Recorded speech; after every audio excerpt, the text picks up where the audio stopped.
Welcome back to another episode of the Dr. Mollie James Show. So many patients come into our office and they're concerned about their brain health. What is my brain doing? Am I at risk for having some of these issues that I've seen in my family members? They're concerned about proceeding to dementia, or they start to forget a little bit here and there and wonder, is this the first sign? Up until now, we have not had a solution for that. But if you've ever wanted to test your brain, you need to stay tuned for today's episode.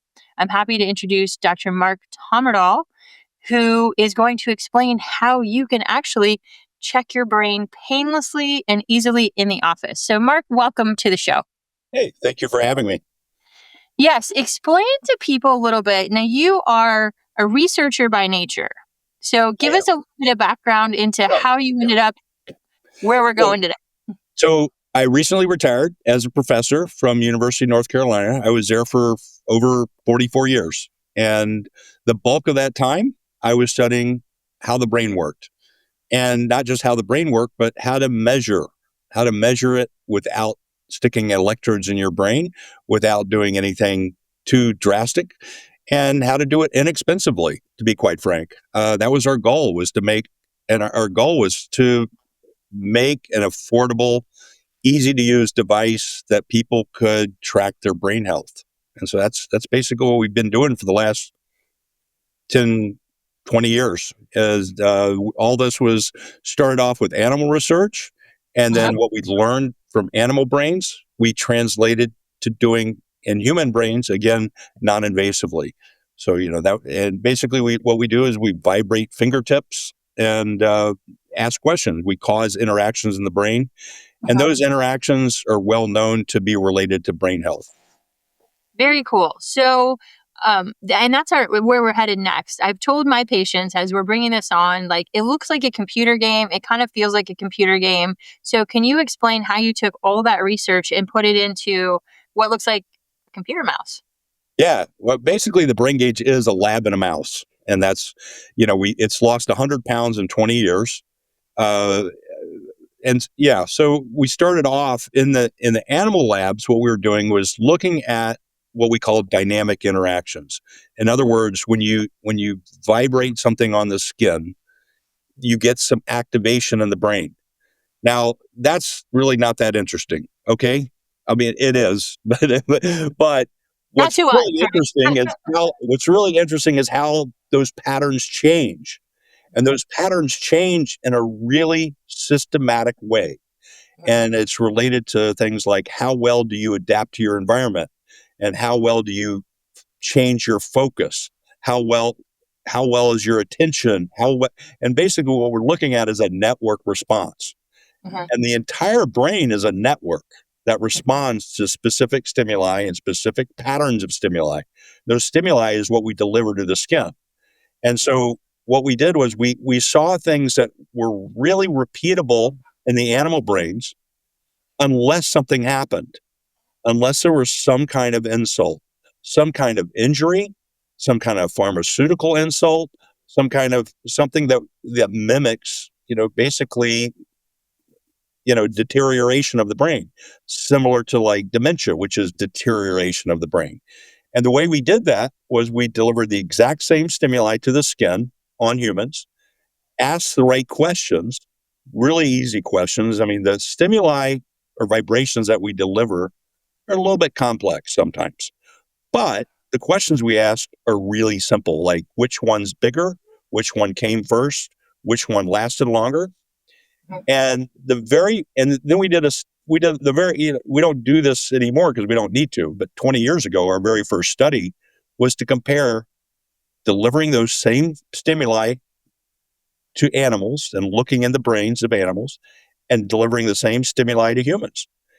And the measures that we got from humans, which were all basically what's called perceptual and what they felt and how well they did on those measures, that had a 98% correlation with what was going on in the animal's brain. So what we found was like, okay, what happens in terms of what you perceive does have impacted by what you feel on the skin. And it has a direct correlation with brain function.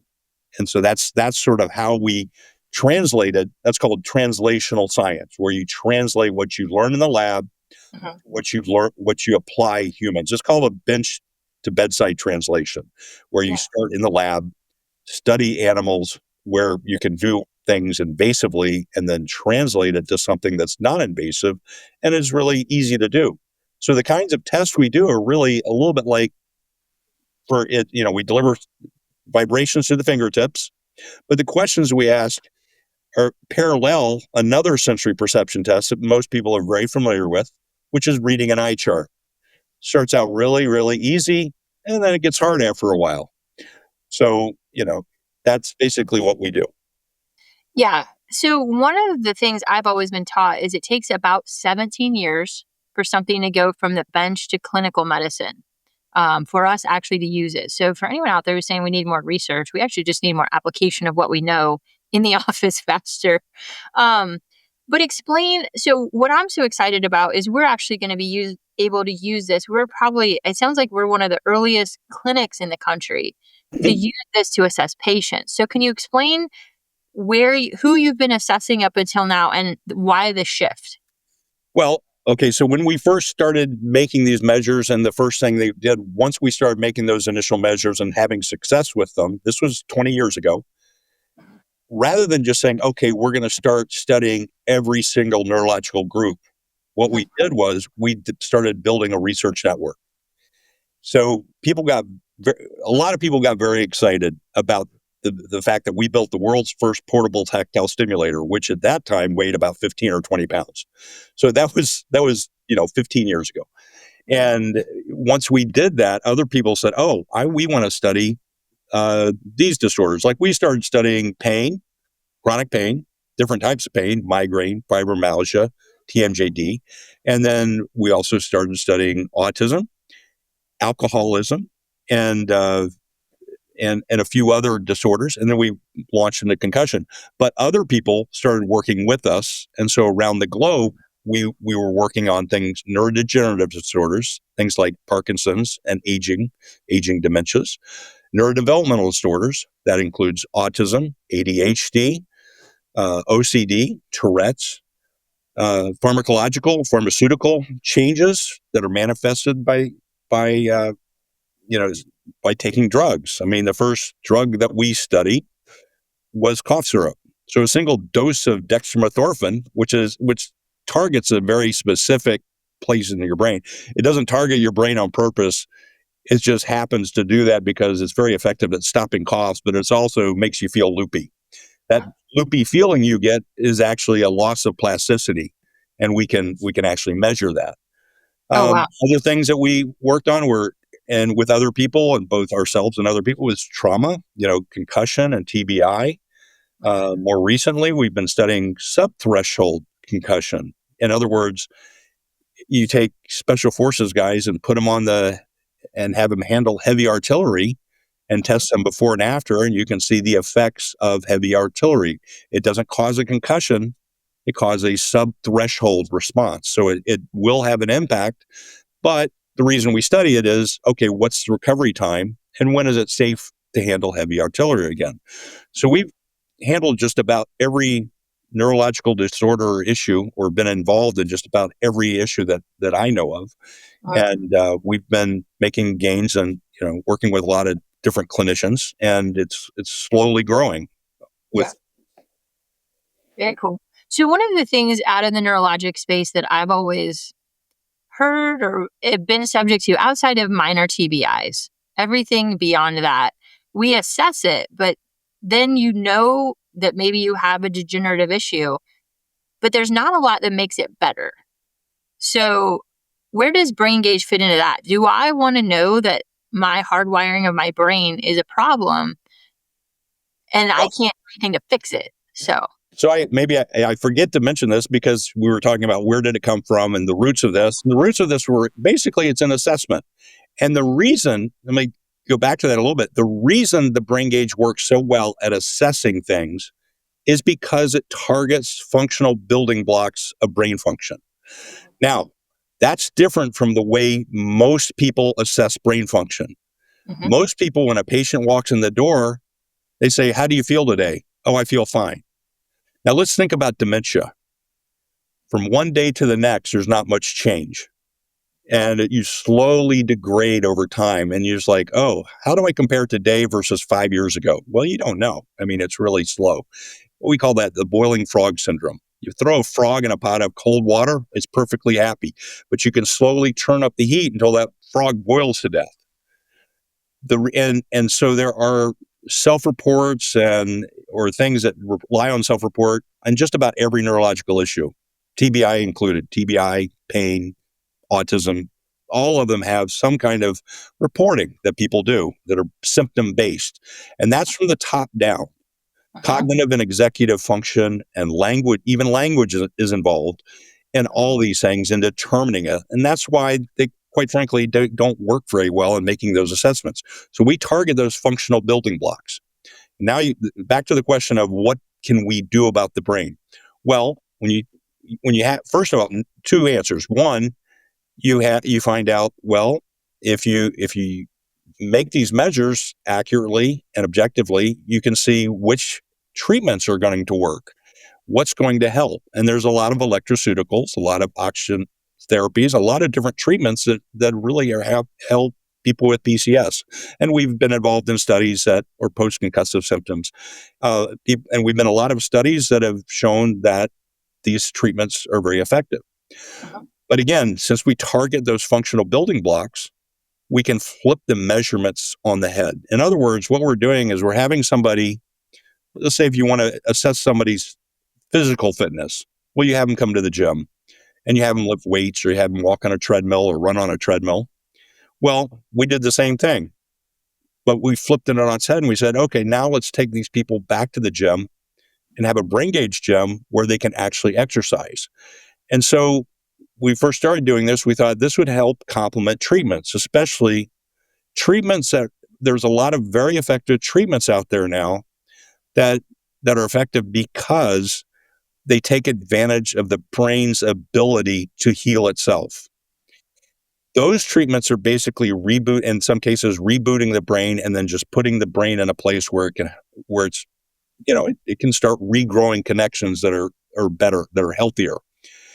Brain gauge is actually like we have a brain gauge gem that can actually promote that healthy connectivity and promote, basically take the brain to physical therapy and exercise. And those exercises are actually, in some cases, by itself, helping people improve their brain function. We've seen it with dementia, people with memory loss, uh, dyslexia. And last week, I even heard about depression. And so, we're just starting to get results in from a depression study that um, they did, they did a study where they were using one type of electroceutical, they're using brain training by itself, and then they're doing the two combined. And it was clear that brain training does help. So I find that really interesting. So all the studies that we're seeing and that are starting to come in, and we've seen a lot of case studies that seem that, yeah, brain training does help. And there are certain scores. If you can keep your brain gauge scores at a certain level, if you can keep them optimized, then it's pretty clear you don't have dementia because people with dementia don't score very well. That to me, that's fascinating. And I feel like some of the neurosciences get so complicated and so complex to understand Hmm. that people and like patients and clinicians just say, I don't want to deal with it. Yeah. And so to me, this really makes it understandable and accessible in a way that, hey, I can measure it and I can do something about it.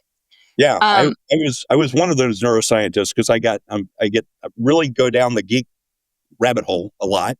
And uh-huh, early on, we were researchers but what we did was we took a fairly, a very successful research tool and converted it to something that was very user friendly. It's very easy to use and the results are very easy to interpret. So yeah. Do you by any chance have a brain gauge within reach or a copy of the report? I always have a brain gauge within reach. And this is our lab in a mouse. And these two little buttons here are basically the probe tips that vibrate your fingers, but they're also a response device. And so the brain gauge delivers stimuli and you respond on the brain gauge. So all the calculations are done inside the brain gauge itself. And that's very important because a lot of people don't realize this because they pay a lot for their computers and their cell phones and their tablets. Those computers and cell phones and tablets, I'm sorry to say, are not laboratory equipment. That's why you need a lab and a mouse. This is $100,000 worth of laboratory equipment that's been crammed inside this. And the reason it's low cost is because the Office of Naval Research paid for that development and paid for that because they said, we want something where we can track service members from the time they enlist to the time they retire and beyond, But basically, the accuracy that you get from that laboratory is, basically 1,000 times more accurate than what you get using your computer to make those same measurements. If I would use this mouse, that is 1,000 times more accurate than trying to do a brain game with this. That's right. I'll give you an example. A colleague of mine was approached by a salesman. I won't say a salesman who was selling a product that measures reaction time. And he told her, well, reaction time is 600 milliseconds. Now, if you go into the literature, people were collecting reaction time back in the 1850s. Very clever. I mean, they did, but they figured out ways to do it with chronographs and things like that. And they had 1 millisecond accuracy. Our accuracy, by the way, is 0.3 milliseconds. Huh. And from 1850 until, today, with the brain gauge today, if you look at all the literature and all the methods that are accurate, that are laboratory based, reaction time is around 200 milliseconds. But average reaction time now is drifting between 600, 700, 800 milliseconds in some of these papers that are published. And we actually published this a few years ago. And what we did was we did a robotic study of all these different systems. So there's no humans involved doing the testing. We had robotics do the test and found out, guess what? Using your phone adds 600 milliseconds. Using your little mouse that you just held up and the laptop, that's going to add a couple of hundred. So wouldn't you rather have a reaction time that's 200 milliseconds rather than 400, 500, 600? And the other thing is it's very variable. You can use the same computer system that's not a lab and measure your reaction time. And then you can come back to that 5 minutes later and measure it again. And it can be 20% different. Huge difference. And that 20 or 30% difference is the difference between having dementia and not having dementia. So I'm going to say that in a non-researcher but way back to make sure I understand. So if using the brain gauge, I'm actually using neurologic assessment and I'm actually getting a measurement of my response time. Correct. Where if I'm putting it through computer equipment, it's really the response time of the computer equipment because that's slower than humans. Exactly. And if anybody's ever opened up something and said, wait for updates, every time you get an update, it slows it down. Got it. Okay. So I think that's really important to understand because one of the things, I'm in the integrative space. So we get dinged all the time for, is this robust science and has this been validated? And, it's not true sciencey. This is about as validated as you get when you introduce. Yeah, 140 plus publications. And I tried to, yesterday or the day before, I was starting to look, let's see how many we actually have. Mm-hmm. And the honest answer, I don't know, because people don't, there's a lot of researchers using this, and they also don't write, when they use it, they don't describe it as using the brain gauge. They just describe it as doing somatosensory testing. So, anyway, but we sold the device to them and we know how they got the data because we can see the data that they collected. But anyway, Got it. So when you did this, you guys started out marketing this device to researchers, right? So how did that flip into the clinical space? Like you said you're retired. Is that when this happened or what was actually, I started getting more involved when I retired a year ago and started just talking to more and more clinicians, and basically, we put up a website to start selling it. And we are still an R&D company. We still do research and development. We still have research contracts with the DoD. And that's always sort of been how we got along. But we did start selling to researchers, and then a couple of clinicians found out about it and they said, hey, we want to show that our methods works. Okay. One of those methods is ISS microcurrent. And that's how then I got invited to go to their meetings and start giving talks. And that's worked out really. That's how a lot of clinicians have found out about us. So we have, and then just word of mouth. So we really haven't marketed until the last few months. Mhm.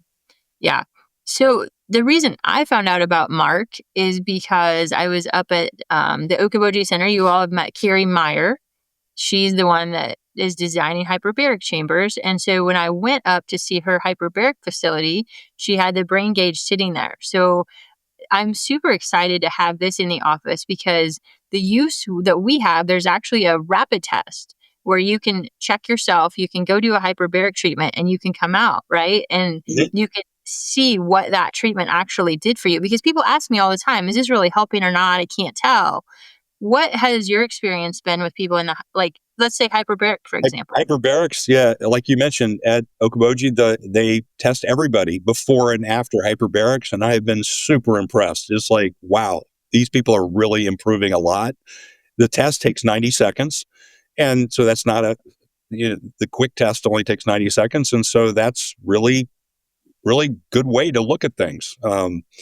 And we do have a longer test that dives deeper into different things, but the quick check is a very effective way at just seeing if a treatment works. One thing that patients are finding is that they found out, oh, this is working, but also we have it scaled to what normative values are, and they say, I'm obviously getting better, but I clearly have much further to go. Mhm. And so it's keeping people a little more compliant with continuing to get treatment so that they keep getting better. I've Mhm. seen people with from their clinic. I've seen people with memory loss and dementia go from really bad to really good. How about we put it that way? I won't use numbers. I'll try to stay away from that. Sure. So when you do the assessment, you get a fairly comprehensive, so it's about a 15 to 20-minute in office Mhm. complete test. Yeah. Uh, and we're incorporating this for every patient that comes in. We're going to have them start doing these. So we're moving next week. We're really excited about that. So you have your baseline complete test. Then you can do these mini tests Mhm. between, right? And the training. So how often does somebody do, say they're really invested in having a healthier brain? So they buy one of these devices and take it home? Yeah, that's what we recommend. Buy the home unit, the Brain Gauge home unit, and it's very affordable. And basically, by the way, it's even more affordable.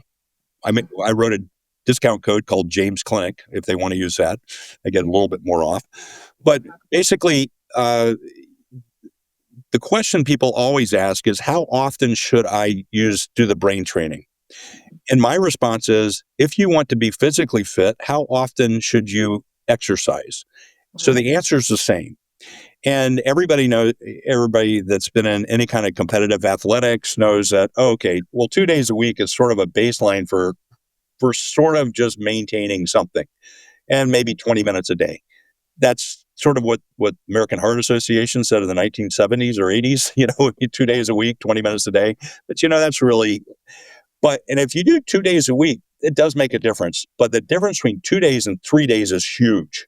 I mean, that's what we're saying. People that work out 3 days a week have a huge, huge improvement.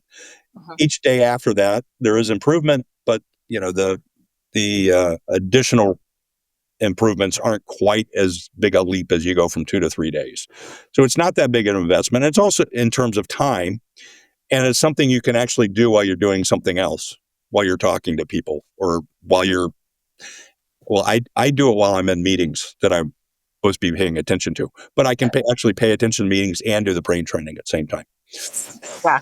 Okay.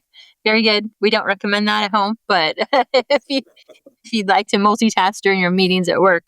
So one of the things you said at one point in time, and this made a whole lot of sense to me, is we perceive the higher level functions, the cognitive side, the speech, the memory, but you're really looking at the hardwiring at the brain. And that's how we get improvement by improving the hardwiring. So you've probably touched on that, but can you just kind of elaborate a Sure. little bit So more? all our measures are effectively they're really effectively what's called functional connectivity, or just connectivity for short. The connectivity measures how well things are connected. So when things are disrupted, if you like when you hit your head against something, or when you have dementia, you're losing connectivity. That's what happens. Everything stops reconnecting, or it's not connected well. And so what you want to do is build that connectivity at the base level. And when you build that connectivity and strengthen that connectivity, it improves the higher functions. That's what it's all those higher level functions, cognitive, executive, language based function, they're all dependent on connectivity. But oddly enough, people want to measure connectivity very differently. So this is a very easy way to do it. Yeah. So this is really going back the maintenance on the brain, the electrical connectivity. It's training that to function better. Right. So is there anybody you've looked at a lot of these reports, you actually can see the patients on your side of it when they do the testing, right?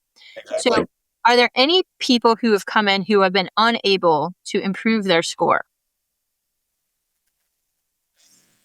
I mean, what I look at is a lot of people who have no, not with brain training. Yeah, I've seen it. I've seen a lot of people do brain training, and I've seen a lot of people improve their scores. I Mhm. have seen some people not get who don't do brain training not improve their scores. Uh-huh. And I always suggest to people that those people would probably improve if they did. Uh-huh. But I've been very pleasantly surprised at how well people improve their scores uh, Okay. Because across. that's something that I think there's also an inherent fear for people who really feel they have the dementia gene, or they are at high risk. They have multiple family members. Like, I don't want to test and I don't want to know what's coming.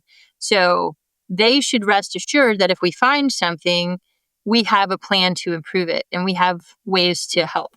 There's I've had this conversation with many people, including Mhm. myself. So my own family, is full of dementia, and I should be completely gone by now. In terms of if I follow the same footpath as other family members, but I do the brain training quite frequently. But there's that whole list of things. It's not just brain training. You take care of yourself, eat right, exercise, and do brain training. Those I think, are the three main things.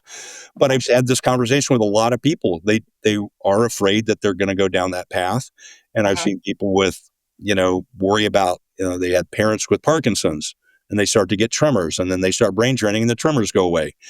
That's not, you can't set up a study to prove that, because what you did was you just got rid of something. Mhm. Or, people that had memory loss, and they started brain training and their memory loss reversed. Was that a coincidence? Yeah, I don't know. I mean, and we've seen people, who were getting combinations of treatments of hyperbarics and brain training get impressively much better. And I think, using the brain training either as a complement or by itself looks to be extremely effective. I speak very conservatively because I'm a scientist, and so I don't just make claims. And I've been Yeah. studying this for Putting 40 you on plus. the spot. I'm Yeah. putting you on the spot because patients want to know, right? They want to know and they want to know reasonably. And I'm conservative as well when I make a claim on a treatment or what I think it can do. But this to me is so powerful. Patients need to know so that they know that there's a tool out there that can help them. Reaction time's a great example. Okay. And so I mentioned, we've got 175 years of reaction time being 200 milliseconds in the literature. Mhm. Okay, 200 milliseconds, 175 years. When people use a laboratory based method, brain gauge is one of those. However, we see now when we use the brain gauge, we've not, and we go back to the literature and say, okay, use a laboratory based method. We see no one with dementia who has a reaction time better than 300 milliseconds, and that's very conservative. It's usually 400 or higher. Mhm. Now, when we see people that do brain training and start off at 400 or 500 milliseconds, and Mhm. they're starting to have memory loss, and then they start maintaining their reaction time at 200. That's pretty good. So this Mhm. is sort of analogous to somebody who's got osteoporosis and they go and start lifting weights. Lifting weights does help them. So they start lifting weights and they get stronger, and that offsets it. This is called cognitive reserve. Physical reserve is when you exercise a lot and you don't, and when well, you know that there are people that are in really good shape, they don't Mhm. get sick as often. Cognitive reserve is the exact same thing. When you exercise your brain in a certain way, especially when you exercise connectivity, Mhm. the functional connectivity that we're talking about, Mhm. that will also help maintain brain health. Now, I'll just give you an example. My own example from observations of physical reserve is I used to do triathlon, so I trained like a crazy person. But I had a lot of friends who trained like crazy people, like 3 times a day. Mhm. And when flu season came, everybody got sick.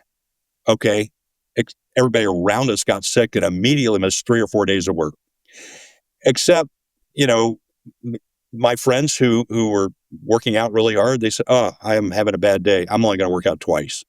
They got really sick, they only came to the first workout. We'd swim in the morning and then run and then bike.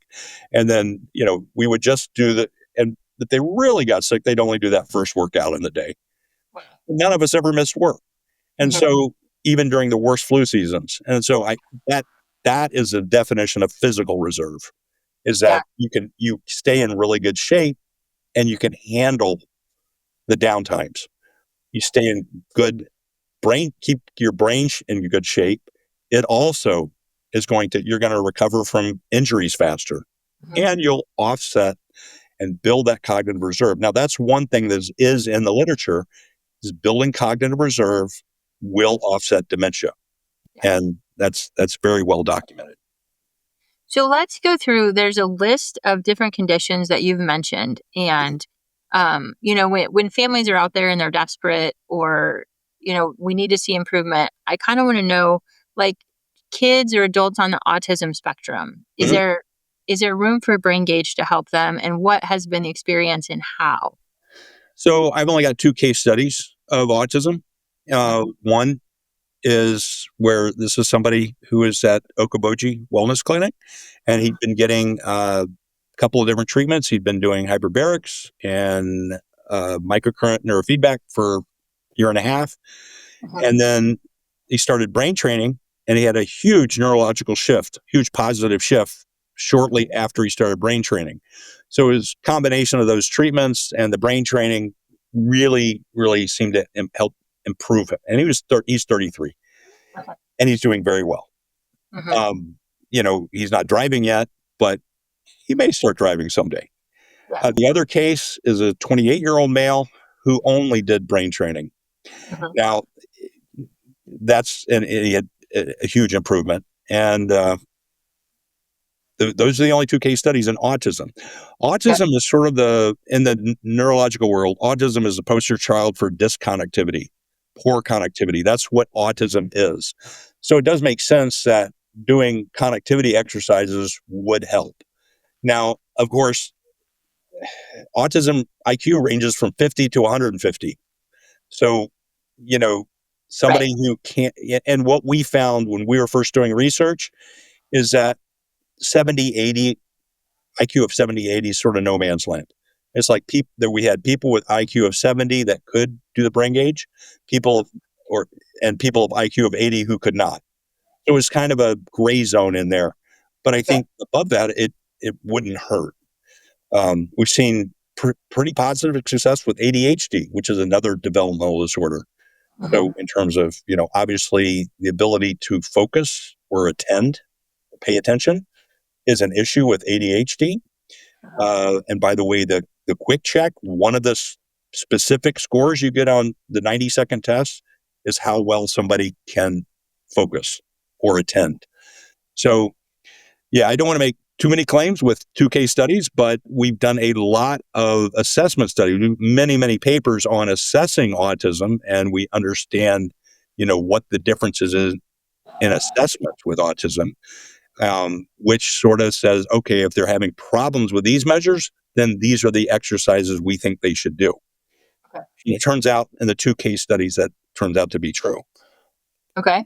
What about the student athlete that's out there playing football or riding their bike, bumps their head, the mild concussion. Is there room for this to improve at that level? Absolutely. I mean, you know, 15 years ago, we were looking at, what didn't. We were tracking concussion, looking also, okay, what actually helps people with concussion recovery. And one of the things was light exercise. Now, this was controversial at the time because a lot of people were saying, oh, you get a concussion, go in a dark room and don't move until you're better. Uh-huh. But with Yep. a mild concussion, you want to say, okay, let's do some mild exercise. What's more mild than, using a brain gauge? It's a sensory motor exercise. Technically, it's sensory motor exercise equipment. And that does seem to promote faster recovery. Okay. And then one of the populations near and dear to my heart is the special forces operators. Mhm. Explain the artillery concussive side of that. For people who aren't familiar with that, that might not be inherently Yeah, familiar. this study that the Navy is conducting is on, okay, is called a BLAST. The acronym is, if you've been around in the military, everybody uses an acronym, and the Yeah. acronym Right. BLAST. And it is me. The acronym is actually for just what it sounds like: is blast, load, assessment, and sensory testing. But it's really just to assess what's the impact of a blast. And Mhm. so we were parts of multiple studies looking at the impact of blast on warfighters and Mhm. special forces, obviously. And now also the other part that we're partnered with another company that builds blast sensors and positions blast sensors on warfighters to see how much of a blast have they taken on. And this is a little bit like wearing a little x-ray card in the hospital. How many x-rays have you been exposed to, and you've been exposed to too many? Well, anyway, the only way to calibrate those blast sensors is to understand what's the biological impact of a blast. And so these guys, the studies that we're doing involve sub-threshold blast exposure. In other words, blast exposure, force or exposure to some force that does not cause permanent injury. And so these guys handle heavy artillery on the firing range. It causes a pretty large pressure force. Blast sensors on them pick up the blast force, and we're trying to help calibrate what's the level of force that that correlates with changes in brain function, and see a slight dip in brain function every time they go on their artillery range. I was going to say, this is them shooting, right? The Yeah, impact of shooting the weapon. shooting very heavy artillery. Yeah. So this isn't just shooting a rifle. Right. This is the heavy stuff. Yeah. Okay. All right. That makes a whole lot of sense. Mark, this is one of the things I'm so excited to add to our clinic. I think it's going to really enhance what we do. I think I always want to give patients hope where they don't have any in standard medicine, and I think the neurologic arena is one of those that I think has failed tremendously across the board. The dementia meds only make you get worse on a Mhm. slower basis is how they advertise it. So this to me is just so exciting and innovative, and I'm so glad you found clinicians. Thank you. Um, No, where it's exciting to me too because it's putting all the individuals I talk to that use it. I mean, it's clear to me what they tell me is they say, "Look, I started doing the brain training, and I'm finding out not just that the brain training, my scores get better. But I'm finding out what has an impact on my scores, and I'm finding out, oh, I didn't drink yesterday, so my scores are better. Uh huh. uh, And so they change their lifestyle a little bit because they're in the same age group I am in their 60s, and they want to offset whatever they can to keep their brain health high. And it's really cool to say people are actually taking brain health in their own hands, literally. yes, yeah, it's that Apple Watch for your brain, right? Yep, exactly. So I love that. What are some of the surprising treatments that have more impact than you would have thought without the brain gauge? Is there Uh, anything that's really risen to the top and surprised you over the years of research? I mean, the treatments that they're doing at Okoboji, that they're all, I mean, the hyperbarics plus the microcurrent neurofeedback, those are really, really good. Uh-huh. Some work better than others in different situations, and that's what we're just trying to get a handle on. It's like, but that's the whole point in measuring, okay? And everybody's different. Every single patient, and that's what everybody needs to realize. everybody's different. Every patient that walks in your door is going to have, they have a different brain health history. They have different attitudes. They have different things that are going to improve them. And that's what's really kind of fascinating. And, learning, trying to get a handle on who gets better with which treatment is what's always interesting. But I've been very impressed with electroceuticals like pulsed electromagnetic field, TDCS, again, IS is microcurrent, neurofeedback, uh, sometimes lens. We have a few people using that, and neurofeedback in general. Those are the things I see that all seem to have a positive impact. Very cool. Where can people follow you? Where can they learn more about the brain gauge and Yeah, if what they you're just type in brain gauge, not brain gauge, our website will pop up, corticalmetrics.com. okay? And basically, like on the front page of that website, it says schedule a consult, and you can schedule a quick 15-30 minute talk with me if they're interested in either the clinical model, and or if they're a clinician, or the home model. Either way, I'll chat with anybody that's Perfect. interested in the brain gauge. And are you on any social media where they can follow? Uh, we're working on that. I'm hoping to get better about that. Yeah, we do have a Facebook page, Fair and enough. they can look for Brain Gauge on Facebook. Okay, And there is a Brain Gauge YouTube channel that is a little bit more to follow. Yeah, that is a little more active than anything else. Is the YouTube channel. perfect. As we close out today, I just want to thank you again for what you've done and what you've brought to the clinical side of medicine. I'm so excited to do this. What are your final thoughts on anybody out there who is struggling with a neurologic condition? They can't find help, they're running into dead ends. What would you tell them? And just Yeah, final thought. I tell them first come to you, and then I'd say find somebody that you trust, but also be objective.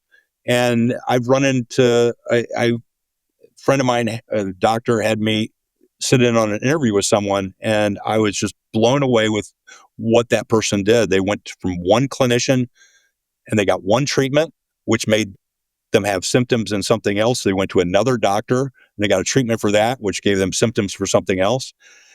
You have to be your own coach. You have to be your own researcher. You have to be your own advocate, and you need to, take the brain health in your own hands and decide. It's like, how are you going to track it? How are you going to make it better? And this is really 20 years ago. I was told I was crazy for wanting to put something. I told my colleague, I said, we're going to make this the size of a computer mouse. And he looked at me and said, there's no way. And I said, yeah, we'll figure it out. And we did. But I said, and that way, everyone will be able to figure out what they need to do and figure out what's working in their life, whether it's a change in diet, change in exercise plan, or a change in doctors or change in treatments. You need to figure out what you need to do. Mhm. I love that so much. Thank you for spending time explaining this. We can't wait till it goes mainstream, and we want to help you get it there. So, Thank you. I appreciate you hosting me today. absolutely, we'll have you back to give us more updates as we get launched with this. But until then, tune in for the next episode. Thanks for sharing time with us today. Make sure that you subscribe on our YouTube channel, at Spotify and Apple Podcasts, and we'll see you next time.